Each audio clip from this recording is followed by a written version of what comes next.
এ বাইরে।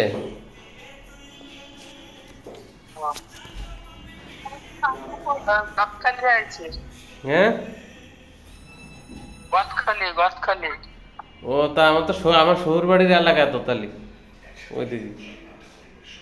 না, শ্বশুর বাড়ি তো কলর হয় না। ওদিকেও আত্মীয় স্বজন আছে।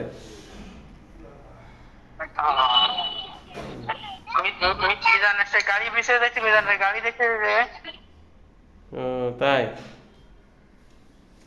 এই যে এই গাড়ি, আহ, আগের গাড়ি সে 33 22। উম,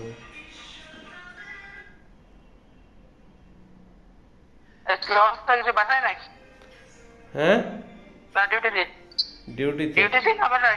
ডিউটিতে।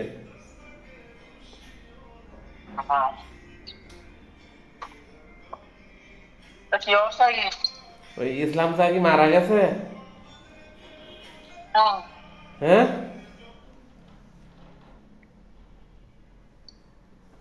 মারা গেছে?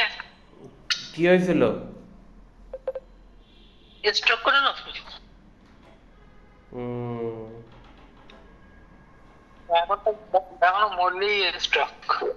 হুম। তুই হাঁটা চলাফেরা ভালো করে করিস?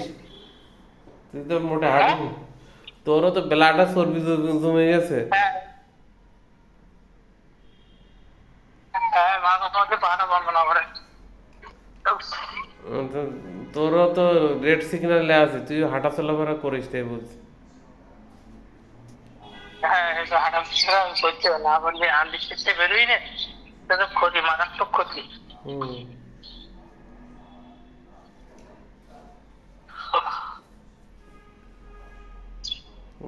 গদখালি কোন রাস্তা গেছি ভাড়া? মানে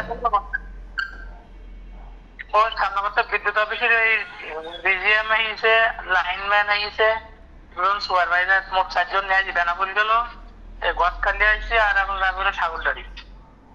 খাইছি দুপুরে। খাওয়ার ওই বাবা 11:30-12টার দিকে খাইছি, এখন খাইনি, খেতে বেরিয়ে না বারান্দাতেই খাবো। ও না বারণে ওই যে কি হোটেল, ওটার নাম কি, কোনায়? রাজ, হ্যাঁ। রাজ রাজ, ওখানে খাওয়া দাওয়া করে ওই কলোরাতে ভিতরে ঢুকে যাওয়া মানে ইসে হুম। ঠাকুরদারি।